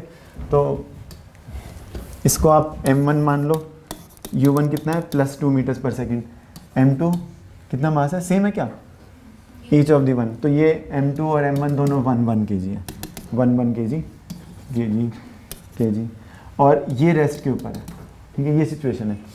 अब इन्होंने बीच में इसकी एक पूंछ बनाई हुई है, स्प्रिंग। अब ये पूंछ बहुत इंपॉर्टेंट है, क्योंकि देखो अगर आप बॉडीज़ को रिजिड मानते हो, अगर आप 2 ब्लॉक्स को रिजिड मानते हो, rigid is idealisation, nothing is rigid, कोई भी चीज़ रिजिड नहीं है। अब ये देखो हम यहाँ पे बड़े आराम से बैठे हैं, अगर मैं कल 3 मजदूरों की ड्यूटी लगा दूँ, बड़े बड़े हथौड़े लेके इस छत को पीटने लग जाए, कल तक तो ये खाली हो जाएगी। समझ रहे हो मैं, नथिंग इज रिजिड। रिजिड तो मतलब जिसको तोड़ा ना जा सके, फोड़ा ना जा सके, कुछ भी खरोंच भी ना लगाई जा सके, वो रिजिड होती है। तो कोलिजन्स में डिफॉर्मेशन कैसे होती है उसको समझाने के लिए एक बहुत ही अच्छी ये प्रॉब्लम भी दी हुई है अच्छे वर्मा की किताब में, और इसके पहले पूरा एक 3/4 पेज का आर्टिकल दिया हुआ है, पूरा 3/4। तो जब इतनी अच्छी बुक में उसको इतना ध्यान से बताया हुआ है, it must be something important. वो मैं आपको बता देता हूँ, क्योंकि वो सिर्फ थ्योरी की क्लास में हो सकता है, फिर न्यूमेरिकल्स आपको कराएंगे। Each of the blocks has the mass of 1 kg, इसका भी मास 1 kg, इसका भी मास 1 kg। रियर मतलब पीछे वाला ब्लॉक 2 मीटर पर सेकेंड की वेलोसिटी से जा रहा है, तो डेफिनेटली टक्कर होगी। अब मान लो मैं कहता हूँ ये ब्लॉक्स रिजिड है, मान लो, ठीक है, आइडियलाइजेशन। लेकिन जो इसकी नॉन रिजिड नेचर है उसको इस स्प्रिंग से दिखा रहे हैं, क्योंकि एक्चुअली क्या है कि जब बॉडीज टक्कर करती हैं, मान लो ये बॉल एक बहुत ही लोहे की बॉल है और ये ग्राउंड मतलब मजबूत है, और ये ग्राउंड के साथ जैसी टच करेगी तो ये जो बॉल है ये डिफॉर्म हो जाएगी, ऐसे पिचक जाएगी, ठीक है। थोड़ी देर के बाद ये और ज़्यादा पिचक फ्लैट हो जाएगी, पर फिर इलास्टिसिटी की प्रॉपर्टी की वजह से ये अपनी शेप को रिगेन करके और थोड़ी देर के बाद अपनी नेचुरल स्टेट में आ जाती है। और यहाँ पे इसकी वेलोसिटी u1 है और यहाँ पे इसकी वेलोसिटी v1 है, मतलब फाइनल वेलोसिटी। समझ में आपको क्लियर है। ये कोलिजन में होता है। तो इसमें हम इस बॉल को रिजिड नहीं मान रहे क्योंकि हर कोलिजन में डिफॉर्मेशन होंगी। तो इसमें क्या किया है इन्होंने, इसको रिजिड मान के इसकी जो नॉन रिजिड नेचर थी उन्होंने कहा कि deformation is equivalent to compression of spring, कि बॉडी का डिफॉर्म होना स्प्रिंग के कंप्रेस होने के बराबर है। ठीक है, समझ में आपको? तो अब कैसे करेंगे इसको स्टडी, देखना। अब क्वेश्चन देखो आप क्या है, the spring attach to the front block is light, मतलब स्प्रिंग का कोई मास नहीं है, and has a spring constant of 50 newton पर मीटर, इसका स्प्रिंग कांस्टेंट के दिया हुआ है। Find maximum compression undergone by the spring, कि जब इनकी टक्कर होगी तो ये सबसे ज़्यादा इसका कितना कंप्रेशन आ सकता है। ठीक है, तो इसको समझने के लिए समझे आपको क्वेश्चन, अगर मैं आप जिसने पहले नहीं किया हुआ उसको तो 5-10 मिनट 15 मिनट सोचने में ही लग जाएंगे कि करना क्या है, और फिर आएगा नहीं। जिसने पहले किया हुआ है उसके लिए तो 2 मिनट का खेल है। ठीक है, पर इसका मतलब ये नहीं है कि उसने कुछ स्पेशल काम कर लिया, क्योंकि वो भी खुद सोच के नहीं कर सकता। This is the knowledge based question, not an understanding based. ठीक है, अंडरस्टैंडिंग तो हर चीज़ में है, पर आपको बताना ही पड़ेगा तभी आंसर आएगा। ठीक है, आता है आपको? कैसे होगा, क्या कंसेप्ट है बताओ? इसकी काइनेटिक एनर्जी स्प्रिंग की पोटेंशियल एनर्जी में कन्वर्ट होगी। वो तो है, लेकिन ये कैसे बताएंगे कि स्प्रिंग का मैक्सिमम, ये बिल्कुल आपने सही कहा कि जब इनकी टक्कर होगी तो स्प्रिंग कंप्रेस हो जाएगा, और जो स्प्रिंग में पोटेंशियल एनर्जी आई वो आई तो काइनेटिक एनर्जी से ही है, कहीं बाहर से नहीं आई इसमें। तो kinetic energy of the block will be converted to potential energy of the spring, वो तो पक्का है। लेकिन अब हमको ये बताना है कि स्प्रिंग में ज़्यादा से ज़्यादा कितना कंप्रेशन हो सकता है, वही मेन चीज़ है इसमें, कि स्प्रिंग मैक्सिमम कितना कंप्रेस होगा। जीरो हो जाएगी लेंथ स्प्रिंग की। सोचो कंप्रेस, अब ये आपको एक्सट्रीम जरूर सोचना चाहिए जब भी आप कोई नए क्वेश्चन के बारे में सोच रहे हो। एक्सट्रीम सोचो कि मान लो ये पूरा ही कंप्रेस हो गया, जीरो होगी इसकी लेंथ, फिर तो बिल्कुल ही पिचक जाएगा। ठीक है, तो आप ऐसे सोचा करो, एक्सट्रीम वाइल्ड इमेजिनेशन करके देखो इधर या उधर। या ऐसा भी हो सकता है बिल्कुल कंप्रेस ना हो, क्या ऐसा हो सकता है कि कंप्रेस ही ना हो, दोनों एक्सट्रीम केसेस है ना, ऐसा तो है नहीं। तो बीच की जो जगह सेलेक्ट होगी वो कैसे सेलेक्ट होगी कि कितना कंप्रेस होगा, समझ रहे हो आप मैं क्या कह रहा हूँ? ना तो बिल्कुल जीरो रहेगी, ना तो ऐसा है कि बिल्कुल पिचक के लेंथ जीरो हो गई। ठीक है, ना ऐसा है कि बिल्कुल पिचका ही नहीं, जैसे बहुत स्टिफ स्ट्रिंग है और आपने उसको लगाया तो ज़्यादा पिचका नहीं। तो वो आपको कैसे सिलेक्ट करते हैं, तो इसके अंदर मैं आपको बताता हूँ। एच.सी. वर्मा की बुक में दिया हुआ है बहुत ही अच्छा। Imagine a horizontal frictionless surface, ठीक है, on which 2 blocks are moving. So in order to understand how deformation takes place in a collision, this very nice example is given. तो हम भी इसको सीख लेते हैं। तो collision will happen only if u1 is more than u2। To visualize the deformation हम ये इमेजिन कर लेते हैं कि इस ब्लॉक के साथ एक स्प्रिंग लगा हुआ है यहाँ पे ऐसे। चलो, it will be hard to change colour all the time, तो मैं ऐसे ही दिखा देता हूँ। ये आगे वाला ब्लॉक है, अभी बस ये पहुँचने ही वाला है। तो अभी कोलिजन स्टार्ट नहीं हुआ, दोनों बॉडीज़ के बीच में कॉन्टैक्ट नहीं हुआ। थोड़ी देर के बाद क्या होगा, थोड़ी देर के बाद ये जो बॉडी है जीरो टाइम के ऊपर दोनों बॉडीज़ फर्स्ट टाइम एक दूसरे के साथ संपर्क में आएंगी। यहाँ पे मान लो इस स्प्रिंग की लेंथ है L0, नेचुरल लेंथ, ना तो कंप्रेस्ड है ना एलोंगेटेड है। अभी स्प्रिंग की कितनी लेंथ है इसमें, इस वाले डायग्राम में जो मैंने नीचे बनाया? सेम, अभी भी सेम, क्योंकि अभी तो कोलिजन शुरू हुआ है, it has just started, nothing has happened. ठीक है, ये m1 ये m2। ठीक है, अब क्या है, कौन सी वेलोसिटी ज़्यादा है, u1 और u2 कम है, तो स्प्रिंग पक्का कंप्रेस होगा, तो ये बॉडी इसको कंप्रेस करेगी। तो मान लो स्प्रिंग को इसने थोड़ा सा कंप्रेस कर दिया, स्प्रिंग की लेंथ कितनी हो गई, L0 से थोड़ी सी कम, L0 से थोड़ी सी कम होगी मान लो स्प्रिंग की लेंथ। ये नहीं है कि मैं इसको नाप के बना रहा हूँ, वैसे ही जनरली आपको बता रहा हूँ कि इसमें तो लेंथ L0 है, इसमें L0 माइनस समथिंग है, कंप्रेशन हुआ। अब जैसे स्प्रिंग कंप्रेस होगा तो स्प्रिंग क्या करेगा, वो फोर्स लगाना शुरू करेगा। तो स्प्रिंग कंप्रेस हुआ तो वो इसके ऊपर किस तरफ फोर्स लगाएगा, इस तरफ, क्योंकि वो अपनी ओरिजिनल लेंथ को रीगेन करने की कोशिश करेगा। तो इसको वो इस तरफ पुश करेगा और इसको इस तरफ। ठीक है, जब ये स्प्रिंग यहाँ से यहाँ कंप्रेस हो गया, इसकी लेंथ कम हो गई थोड़ी सी L, ठीक है, L is equal to L0 plus delta L, delta L is negative. तो कहने का मतलब ये कि स्प्रिंग जब कंप्रेस हुआ तो ये स्प्रिंग इसके ऊपर तो आगे की तरफ फोर्स लगाएगा, लेकिन इसकी वेलोसिटी किस तरफ थी, आगे की तरफ। तो इसकी वेलोसिटी बढ़ जाएगी या कम हो जाएगी, इसकी वेलोसिटी, इसकी तो बढ़ जाएगी कुछ, u2 डैश बढ़ जाएगी, और इसकी, क्योंकि इस पर उल्टी तरफ फोर्स लगी है तो इसकी वेलोसिटी u1 डैश कुछ कम हो जाएगी। समझ में? अब स्प्रिंग कब तक कंप्रेस होता रहेगा, जितना स्प्रिंग कंप्रेस होता है वो उतनी ज़्यादा फोर्स लगाता है। स्प्रिंग कब तक कंप्रेस होता रहेगा? जब तक इसकी वेलोसिटी ज़्यादा रहेगी इसकी वेलोसिटी से, तब तक तो ये आगे ही जाता रहेगा, ठीक है। तो there will come a point, एक ऐसा पॉइंट आएगा, ठीक है, एक ऐसा पॉइंट आएगा जब देखो जब तक इसकी वेलोसिटी जा रहा है, जब तक स्प्रिंग का कंप्रेशन बढ़ता जा रहा है, बढ़ता जा रहा है, बढ़ता जा रहा है, बढ़ता जा रहा है, लेकिन जैसे ही इन दोनों की वेलोसिटी सेम होगी, जैसे ही इन दोनों की वेलोसिटी सेम हुई, मान लो यहाँ पे, मैं और आगे भी बना सकता था पर उससे कोई फर्क नहीं पड़ेगा, यहाँ पे मान लो दोनों की वेलोसिटी सेम होगी, लेट अस से their common velocity is v। अब क्या इस m1 पे फोर्स लग रही है स्प्रिंग की वजह से इस तरफ और इसके ऊपर इस तरफ, तो इसकी वेलोसिटी अब और बढ़ेगी या नहीं? और बढ़ेगी। जो यहाँ तक जहाँ पहुँच गई, u2 से बढ़ते बढ़ते ये v पे आ गई और ये u1 से कम होते होते v पे आ गई, ठीक है। लेकिन अभी भी फोर्स तो इसके ऊपर स्प्रिंग की वजह से इसी तरफ लग रही है, तो इसकी वेलोसिटी अब और बढ़ेगी। तो जब इसकी वेलोसिटी और बढ़ेगी तो क्या होगा बताओ? तो अब वो टाइम आएगा जब इसकी वेलोसिटी ज़्यादा हो जाएगी और इसकी वेलोसिटी आगे वाले की वेलोसिटी से कम हो जाएगी। थोड़ी देर के बाद अगर हम देखेंगे तो स्प्रिंग अपनी कुछ ओरिजिनल लेंथ की तरफ जाना शुरू कर देगा, मतलब यहाँ पे उसकी लेंथ, यहाँ पे उसका कंप्रेशन मैक्सिमम हुआ है, compression of the spring is maximum. तो ये इसमें की आइडिया है। कंप्रेशन मैक्सिमम कब होता है? जब दोनों ब्लॉक्स की वेलोसिटी सेम हो जाती है, तब कंप्रेशन मैक्सिमम होता है। इसके बाद क्या है? इसके बाद तो स्प्रिंग फोर्स इस पर आगे की तरफ लग रही है, तो इसकी स्पीड बढ़ जाएगी और इसकी स्पीड और कम हो जाएगी, इसकी स्पीड और कम हो जाएगी, ठीक है। कुछ देर के बाद स्प्रिंग बढ़ते बढ़ते बढ़ते बढ़ते अपनी नेचुरल लेंथ में आ जाएगा। जब स्प्रिंग अपनी नेचुरल लेंथ में आ जाएगा उस समय स्प्रिंग की फोर्स दोनों ब्लॉक्स के ऊपर कितनी हो जाएगी? 0, ठीक है। ये वो टाइम है जब स्प्रिंग, देखो यहाँ इससे लेंथ बढ़ गई तो स्प्रिंग की फोर्स ऐसे और इसकी फोर्स ऐसे, अब इसकी स्पीड और बढ़ेगी, तो और बढ़ के मान लो यहाँ पे इसकी स्पीड बन गई v2 और इसकी स्पीड मान लो v1, ठीक है। तो यहाँ पे भी आप कुछ लगा लो v dash v dash v1 dash v2 dash और v1 डैश, तो v2 dash is more than v1 dash, here both have same speed. यहाँ पे अब स्प्रिंग अपनी नेचुरल लेंथ में आ चुका है। अगर स्प्रिंग ने कोई परमानेंट डिफॉर्मेशन रिटेन नहीं की, then the collision is elastic because no amount of kinetic energy is converted into potential energy of deformation, ठीक है। तो इसमें हम बोल सकते हैं half m1 u1 square plus half m2 u2 square is equal to half m1 v1 square और plus half m2 v2 square, ठीक है। तो अब स्प्रिंग अपनी नेचुरल लेंथ में आ गया और ये दोनों जो बॉडीज़ हैं, ये दोनों बॉडीज़ की फाइनल वेलोसिटीज अब ये और बढ़ेगा नहीं और ये और कम नहीं होगा, लेकिन इसमें v2 ज़्यादा है ना v1 से, वही मैंने आपको बताया था वन डायमेंशनल कोलिजन में। तो वन डायमेंशनल इलास्टिक कोलिजन को आप इसमें से समझ पा रहे हो कि नहीं? वन डायमेंशनल इलास्टिक कोलिजन को इससे, ठीक है। तो एक और चीज़ एडवांस की क्लास में फिर हम उसको यूज़ करेंगे। जब भी कोई कोलिजन होता है वो 2 स्टेजेस में आता है, ठीक है।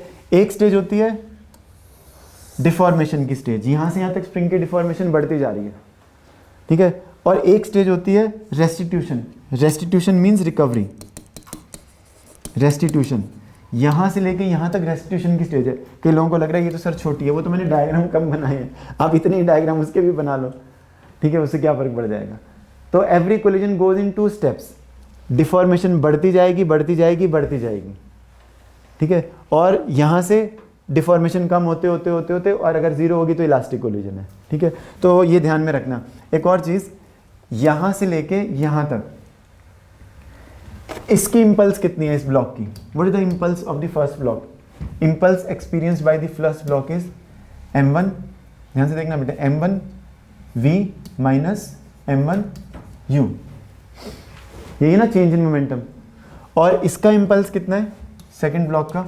m2 v minus m2 u, m2 u1 और यहाँ पे m2 u2, ये इम्पल्स है। ये फर्स्ट ब्लॉक का इम्पल्स है यहाँ से यहाँ तक का, और ये सेकेंड ब्लॉक का इम्पल्स है।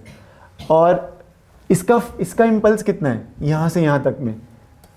इम्पल्स है m1 v1 minus m1 u1, और इसका impulse m2 v2 minus m2 u2। तो आपको एक चीज़ ध्यान रखनी चाहिए, जब भी कोलिजन होता है तो जो इम्पल्स है, मतलब ये दोनों इम्पल्सेस, अगर ये 10 यूनिट्स है तो ये -10 आएगा, अगर ये -10 है तो ये +10 आएगा, मतलब इन दोनों के मैग्नीट्यूड्स सेम आते हैं। अगर इसका मैग्नीट्यूड, अगर इस इम्पल्स को मैं i लिखता हूँ तो इसको मैं -i लिखूँगा, हमेशा ये चीज़ आएगी।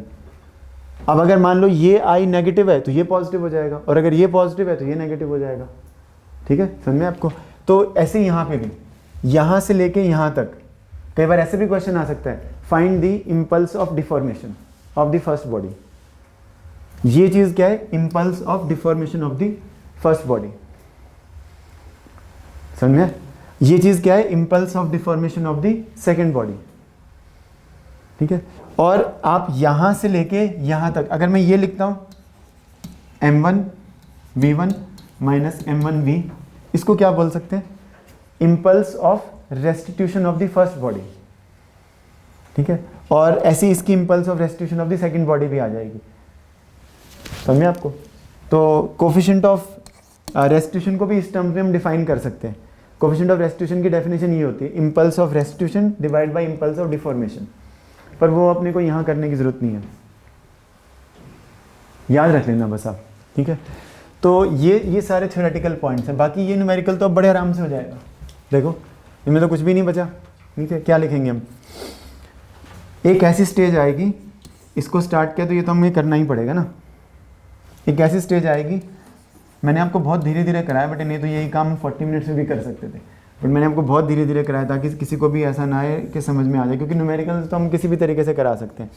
एक बार आप इसके सारे पॉइंट्स समझ लो ना, ये 1 kg, ये 1 kg, तो यहाँ से लेके ये मान लो यहाँ पे स्प्रिंग का कंप्रेशन मैक्सिमम है, तो आप देखो law of conservation of momentum तो अप्लाई करेगा हमेशा। इन जो लॉज है इनको इनिशियल और फाइनल के बीच में, ये इनिशियल सिचुएशन, ये फाइनल सिचुएशन। इनिशियल कितना मोमेंटम है? m1, और इसकी वेलोसिटी कितनी थी? 2, प्लस लेना इसमें वेलोसिटी को, प्लस। ठीक है, मास तो हमेशा ही पॉजिटिव होता है। और दूसरे का मोमेंटम इनिशियली 0 और फाइनल मोमेंटम। अब यहाँ पे देखो दोनों की वेलोसिटी एक ही बन गई ना, बिकॉज मैक्सिमम कंप्रेशन में दोनों की वेलोसिटी सेम हो जाती है। तो m1 plus m2 into v। अब ये कितना आएगी वेलोसिटी? ये 2 डिवाइड बाई 2, 1 मीटर पर सेकेंड। मतलब इस सिचुएशन में दोनों ब्लॉक्स कितनी वेलोसिटी से जा रहे होंगे? 1 मीटर पर सेकेंड से। आई एम नॉट सेइंग कि ये फाइनल वेलोसिटी है। v1 और v2 तो उस फॉर्मूले से आ जाएंगे, वन डायमेंशनल इलास्टिक कोलिजन वाले। लेकिन अब यहाँ पे हम ये कर सकते हैं, अब assuming that no amount of energy is lost as heat anywhere. वैसे भी अगर मैं आपको बताऊँ, मान लो ये कोलिजन यहाँ पे होना शुरू हुआ, यहाँ पे जब ये ब्लॉक इधर आया तो दोनों ब्लॉक्स घिसड़ते घिसड़ते फ्लोर पे आगे गए, यहाँ तक आ गए। तो जो कोलिजन है वो इतने कम टाइम में कंप्लीट होता है कि अगर फ्रिक्शन है भी तो भी सिस्टम के मोमेंटम को ज़्यादा चेंज नहीं कर पाती। ये एक एजम्पशन होती है मोस्ट ऑफ द टाइम्स, लेकिन ज़्यादातर क्वेश्चन में तो फ्रिक्शन को 0 ही मान लेते हैं। मैं फिर से बता रहा हूँ। ठीक है, तो अब टोटल एनर्जी पहले, ये इलास्टिक कोलिजन है, सिस्टम में पहले कितनी एनर्जी थी? Half m v²। ठीक है, हाफ m v², दूसरे में तो 0 थी। और अब सिस्टम में कितनी एनर्जी है?